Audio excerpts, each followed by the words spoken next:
Rémi Rioux, bonjour. Bonjour Hichem. Vous êtes le directeur général de l'AFD depuis 2016. Vous entamez votre deuxième mandat. Vous avez donc 5 ans à la tête de cette institution. Vous venez de fêter vos 80 ans et vous avez choisi ce beau titre, 80 ans du côté des autres. D'abord, comment envisagez-vous cette étape nouvelle qui va être une sorte de révolution, visiblement? Ben, vous avez tout dit sur la période précédente, mais comment regardez-vous cet avenir qui arrive? Une révolution, je ne sais pas, parce que les nouvelles étapes, elles se construisent, elles se bâtissent toujours sur des choses qui sont déjà là, en fait, qui sont déjà installées. Donc, l'AFD du côté des autres, je dirais, elle l'a toujours été, bien sûr.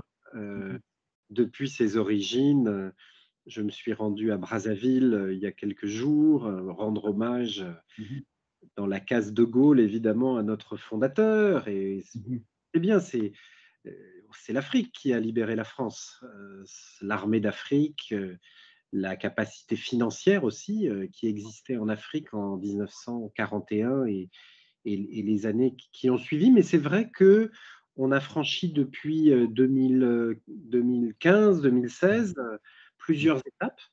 Il y a eu une première étape, moi j'y ai passé beaucoup de temps à aller voir tous les acteurs français, euh, mhm, la société civile, les collectivités locales, les ministères, les entreprises, mhm, pour leur rappeler, c'était dans la foulée de l'accord de Paris sur le climat, l'importance de l'action internationale, et en particulier, bien sûr, de cet immense continent du présent, des opportunités, de la jeunesse qu'est l'Afrique, à nos côtés, voisins. Ça, j'ai fait ça pendant plusieurs années. mhm, Ensuite, il y a eu une deuxième étape, on a appelé ça pour un monde en commun, qui mhm, reste, qui reste notre devise, où on est allé travailler quelque chose qui est déjà bien au-delà de l'aide au développement, c'est-à-dire comment financer, travailler ensemble les grands sujets communs. Et mhm, d'abord le climat, bien sûr, sur lequel on est très engagé, l'égalité femmes-hommes, la biodiversité, les inégalités. Et la forme qu'a pris cette deuxième étape, vous le savez, c'est tout ce mouvement qu'on a lancé avec les autres banques publiques de développement, oui. On y nos, reviendra, oui. nos frères et nos sœurs partout dans le monde, et notamment, il y en a presque 100 en Afrique. Hein, donc, et là, on n'était pas du tout dans une logique d'aide ou d'assistance. On est vraiment dans une logique d'investissement, de co-investissement sur des problématiques communes. Et effectivement, je crois qu'on ouvre et on rentre dans une troisième étape. Mhm, On l'a un petit peu exploré lors de l'anniversaire de l'agence le 2 décembre dernier au Muséum d'histoire naturelle, qui est mhm, de voir si on ne pourrait pas être encore plus nettement, fortement du côté des autres, c'est-à-dire une institution dont la mission est précisément de comprendre très profondément, très attentivement, avec le plus de respect possible, évidemment, mhm, les dynamiques, les blocages aussi parfois, oui, l'enseignement, les innovations qu'on peut trouver partout dans le monde, mhm. et d'investir, les accompagner dans leur propre intérêt et aussi dans le nôtre. Vous l'avez dit, vous êtes un excellent guide pour être dans les coulisses de cette maison. Vous êtes le bras financier de la coopération économique de la France, il ne faut pas qu'on l'oublie. Comment définissez-vous vos frontières? Est-ce que vous êtes dans quelle dépendance et quel est ce degré d'autonomie qui vous donne cet élan et cette ambition? On est, euh, on est évidemment au service d'une politique française, la politique de développement. Vous savez qu'elle a été très fortement relancée, transformée sous l'impulsion du président de la République, Emmanuel Macron, du ministre Jean-Yves Le Drian, Bruno Le Maire. Il y a une loi qui a été au Parlement au début du mois d'août dernier. C'est le Mhm, seul texte qui a été voté à l'unanimité du Parlement français, l'Assemblée nationale comme le Sénat, et qui a replacé cette politique à un niveau d'ambition et de force qu'on attendait depuis longtemps. Donc on en est évidemment très honoré, on en est obligé puisque nous sommes en charge de la mettre en œuvre, évidemment, pour la partie qui relève de l'action qu'on appelle bilatérale de la France. Et donc, on le fait avec beaucoup de dynamisme. Vous verrez les chiffres, on a très bien terminé l'année 2021. Donc, on a refait 12 milliards d'euros de financement. Donc, on est sur ce niveau très élevé et avec 60% de co-bénéfices climat, beaucoup de biodiversité, beaucoup de santé.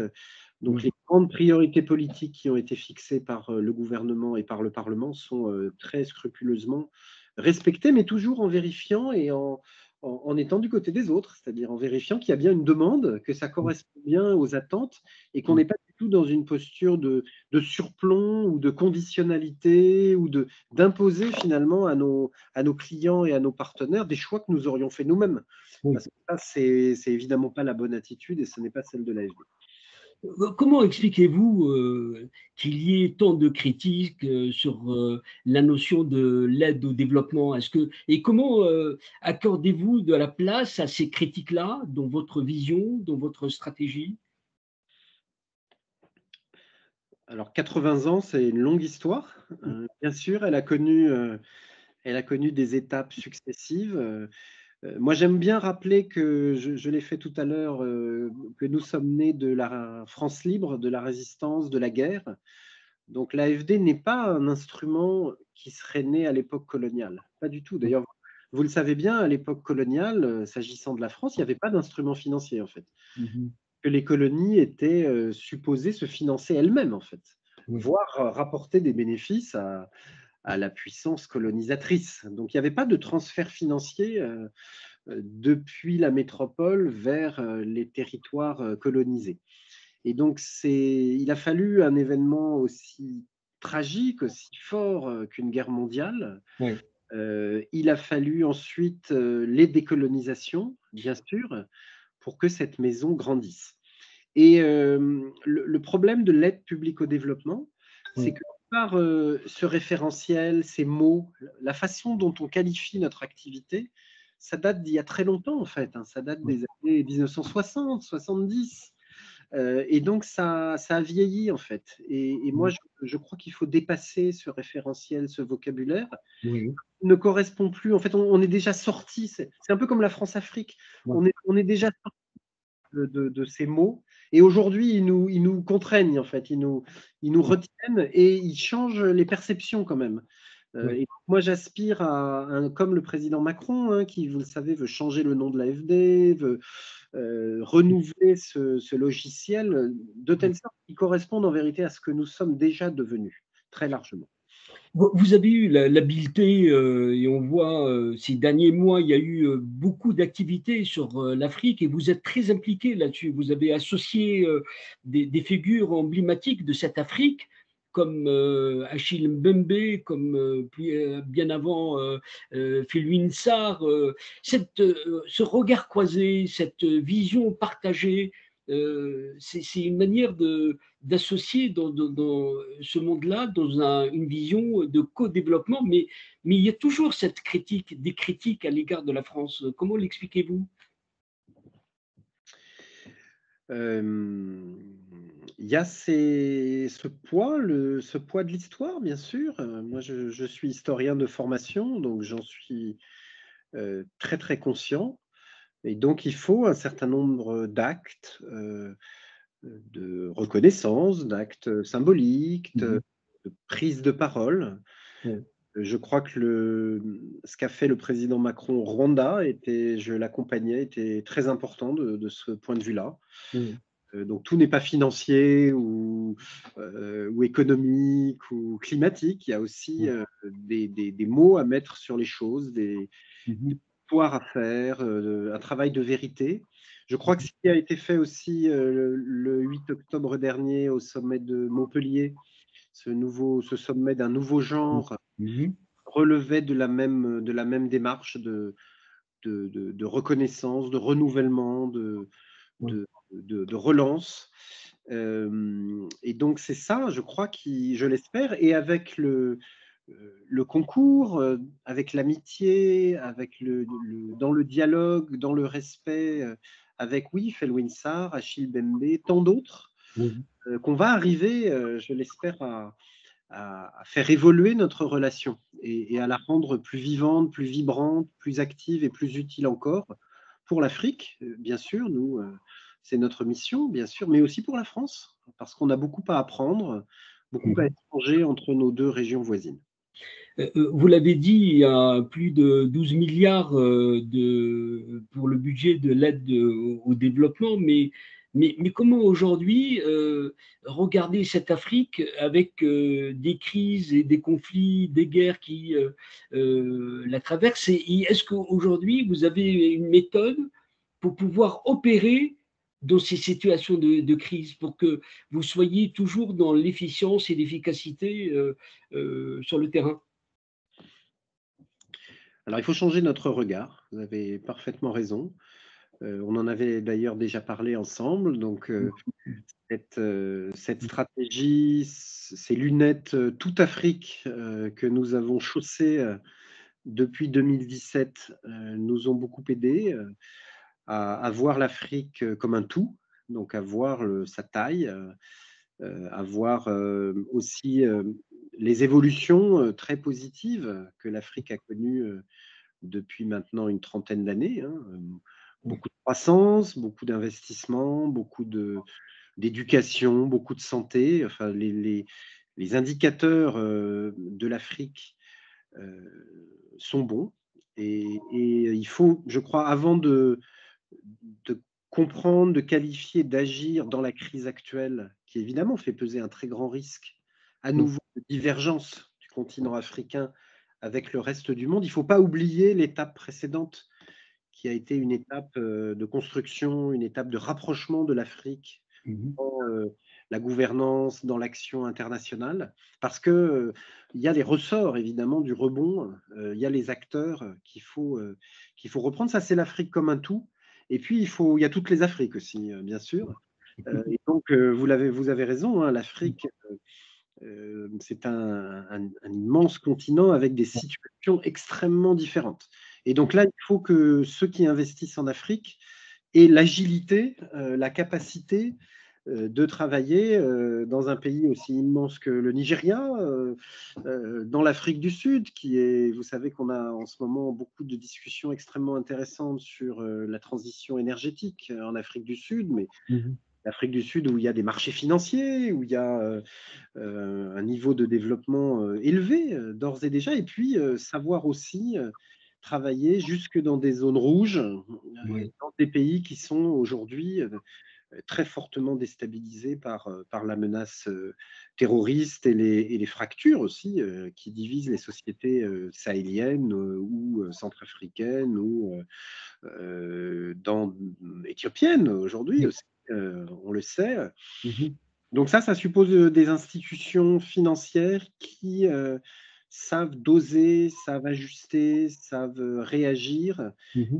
C'est toujours un défi, hein, évidemment, parce qu'il faut aussi des projets de qualité. Il faut vérifier, bien sûr, le risque fiduciaire, être très sérieux dans ces domaines. Mais je crois qu'on a là aussi, depuis 80 ans et peut-être depuis quelques années, fortement progressé.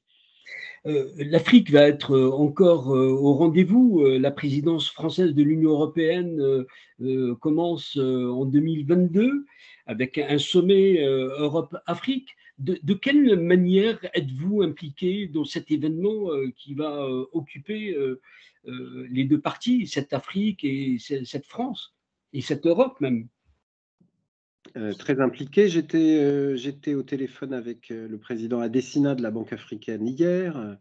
Juste avant de vous rejoindre, j'étais au téléphone avec Koundounz, le directeur général Mhm. des partenariats internationaux de la Commission européenne, et je serai à Dakar la semaine prochaine pour l'inauguration du train express régional, vous savez, du grand train urbain de Dakar, et j'aurai l'honneur, bien sûr, de rencontrer le président Macky Sall, Ouais. futur président de l'Union africaine. qui va être, avec le président Macron, la puissance invitante de ce sommet qui devrait avoir lieu, vous le savez, à la mi-février en principe, Mhm. entre l'Europe et l'Afrique. Et on cherche, Mhm. entre nos 2 régions, je dirais les thèmes, Oui. les articulations, l'ambition, qui, dans cette crise, sur les investissements verts, sur, la réponse sanitaire à la pandémie, le renforcement des systèmes de santé, sur l'éducation, bien sûr, parce que les systèmes éducatifs ont été très, très profondément perturbés, depuis février 2020 et c'est un défi dans notre propre pays, dans notre propre union, mais aussi beaucoup en Afrique. Donc il faut reprendre le travail, éducatif et puis on aura aussi, je crois, des discussions fascinantes sur, le projet de Grande Muraille Verte, vous savez, qui est Oui. un Mhm. grand projet intégrateur et susceptible de développer un discours positif, constructif, encore une fois dans la région sahélienne, par ailleurs si profondément troublée. Donc oui, on est mobilisés à la fois en tant qu'agence française, derrière, le président et le gouvernement. On est mobilisés dans le cadre de ce qu'on appelle, Team Europe. J'étais au Mhm. Togo, il y a 3 semaines, Mhm. installer un peu ce travail d'équipe entre les agences, les banques européennes avec la Commission européenne d'investissement, Mhm. donc on a beaucoup d'attentes sur ce sommet qui va Mhm. aider, je l'espère, là aussi, à renouveler le discours. Bon, c'est Mhm. important que l'AFD change de nom et qu'on Mhm. va au-delà de l'aide, mais ça n'a de sens que si tous les Européens et tous les Africains font le même mouvement et inventent, le nouveau narratif, les nouveaux instruments. Est-ce que vraiment ces rencontres ont de l'impact, ont de l'importance pour la transformation de la réalité et de ces rapports? Vous savez qu'on est dans une période de programmation, des financements internationaux de l'Union européenne. Oui. Donc, on pourra au mois de février, expliquer, Mhm. la proposition, que fait l'Union européenne à l'Union africaine Oui. et vous le savez, c'est une proposition à la fois des crédits communautaires, mais aussi qui embarque, qui Mhm. mobilise les forces, financières de chacun des États membres. Oui. Donc, on fait une programmation, je dirais même, conjointe, Oui. de toute notre action, internationale. Il y a aussi les travaux très importants, vous le savez, qui sont en cours de finalisation sur ce qu'on appelle la taxonomie européenne, Mhm. investissements, durables, les investissements verts et il y a un grand débat en ce moment en Afrique sur, le gaz en particulier, hein et Oui. comment financer la transition, énergétique africaine, à l'avenir. Donc on va pouvoir donner pour les 7 prochaines années, une, programmation, une vision, très précise, hein, Mhm. du partenariat et des projets et de l'action concrète qui va en découler. Évidemment en réponse à la demande, à la vision, de l'Union africaine, et des États membres, de cette union, qui vont venir, aussi avec leurs propres priorités, et va sortir du sommet, je crois, une alliance, Mhm. un genre nouveau, fondé sur un nouveau récit, avec des moyens financiers commensurables, à la crise, en cours. On avait eu ce sommet le 18 mai 2021 sur le Mhm. financement des économies africaines. Ça va être un moment important aussi pour faire le point où on en est sur les droits de tirage spéciaux, où on en est sur, le renforcement des institutions africaines de financement du développement. Est-ce qu'on a bien progressé? Dans ce monde en pleine transformation, vous préférez le mot interaction. C'est-à-dire que, est-ce que cette interaction vous permet de corriger, d'apporter les correctifs à cette démarche programmatique que vous avez et cette manière de planifier? Est-ce que c'est un élément qui entre en ligne de compte? La crise Covid-19 est, je crois, par tant d'aspects, éclairante. Elle a montré évidemment, la force des nations, c'est-à-dire lorsque la crise est survenue, souvenez-vous, chaque pays, a dû prendre des mesures pour protéger ses citoyens. Euh, Mhm.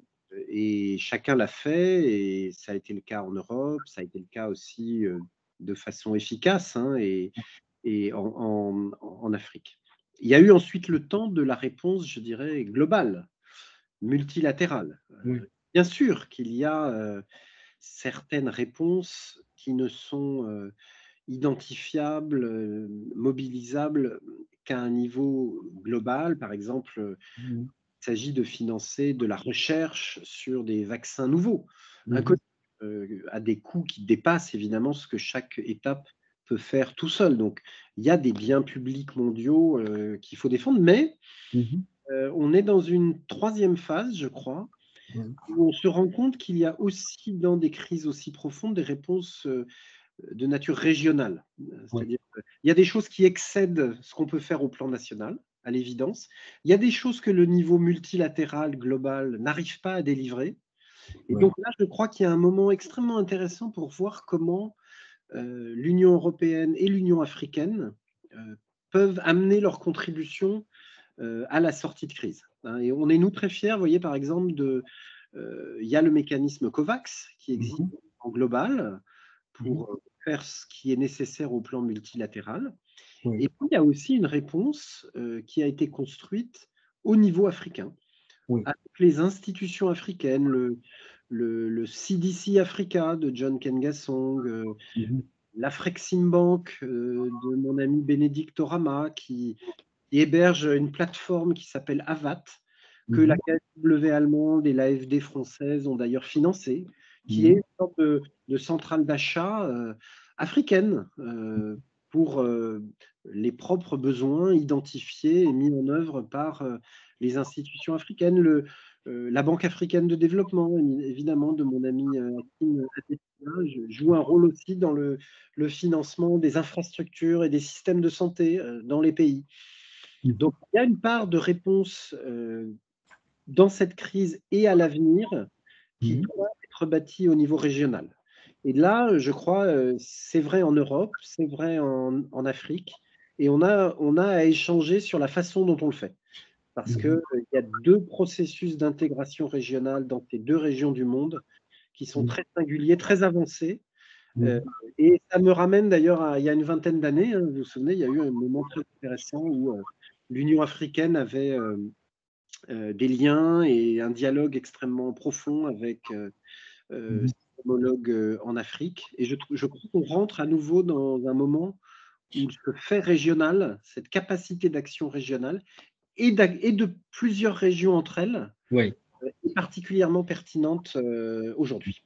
Je ne peux pas ne pas vous interroger sur l'initiative Finance en commun avec 530 banques publiques de développement qui, à travers le club IDFC. D'abord, à quoi ça sert? Est-ce qu'aujourd'hui, vous avez l'efficacité de cette mutualisation? Alors c'est un lieu absolument fascinant, hein, dont on commence à déplier tout le potentiel. Mhm. Il, euh, il est un lieu où s'élabore, je crois, ce nouveau récit, euh, Mhm.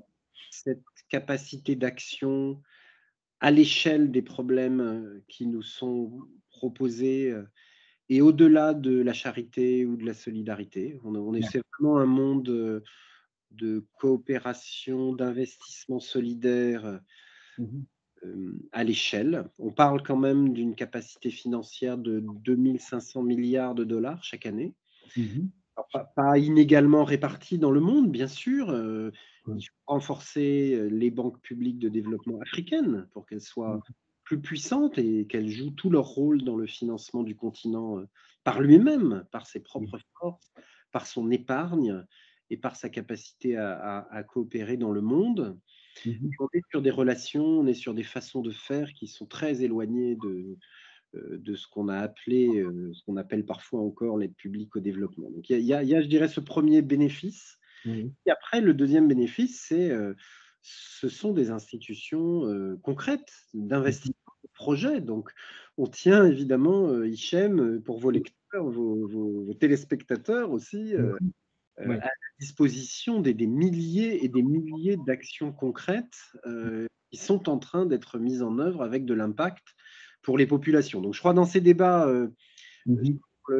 la finance, je dirais, le système financier qui Mhm. devient parfois très macroéconomique ou parfois très théorique quand il Ouais. s'agit de politique monétaire, non pas qu'elles n'ont pas d'effet, hein. Ouais. C'est très utile de faire grandir la voix des banques publiques de développement parce que c'est une voie concrète, c'est une voie de long terme et c'est une voie très favorable à la lutte contre le changement climatique, bien Mhm. sûr, l'égalité, et donc c'est une voie positive et utile. Donc il y a beaucoup de coalitions, beaucoup d'actions qui sont nées des deux premiers sommets, celui de Paris en novembre 2020, celui de Rome en octobre 2022. Et vous le savez, on sera à Abidjan Mhm. à l'automne prochain, à l'invitation Ouais. de la Banque africaine de développement et de la Banque européenne d'investissement, un petit peu avant la COP27 Mhm. Sharm el-Sheikh en Égypte. Et Ouais. j'espère bien avoir fait grandir encore et rendu plus concrète Mhm. aussi cette grande et belle initiative. Au regard de votre parcours, vous semblez totalement en phase avec l'institution. Vous vous sentez dans vos idées, dans votre expertise.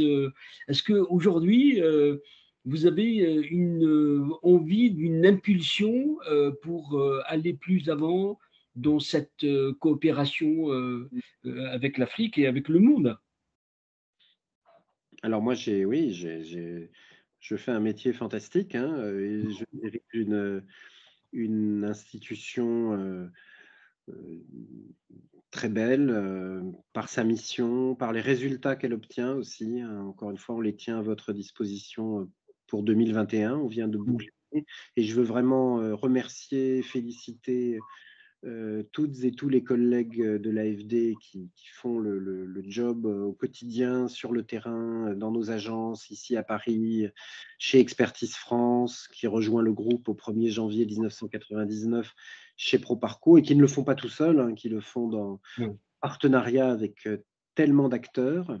Et je crois que cette capacité française, cette Ouais. capacité européenne, encore une fois, concrète, positive, long terme, qui se place du côté des autres avec Mm. cette capacité de compréhension, d'action, bah, elle est indispensable en fait dans la Mhm. situation où nous sommes. Non pas que d'autres capacités ne sont pas nécessaires, il faut établir la sécurité, bien sûr, il faut négocier, défendre ses intérêts dans le monde, mais on a aussi besoin j'avais appelé ça le troisième D, vous voyez, Mhm.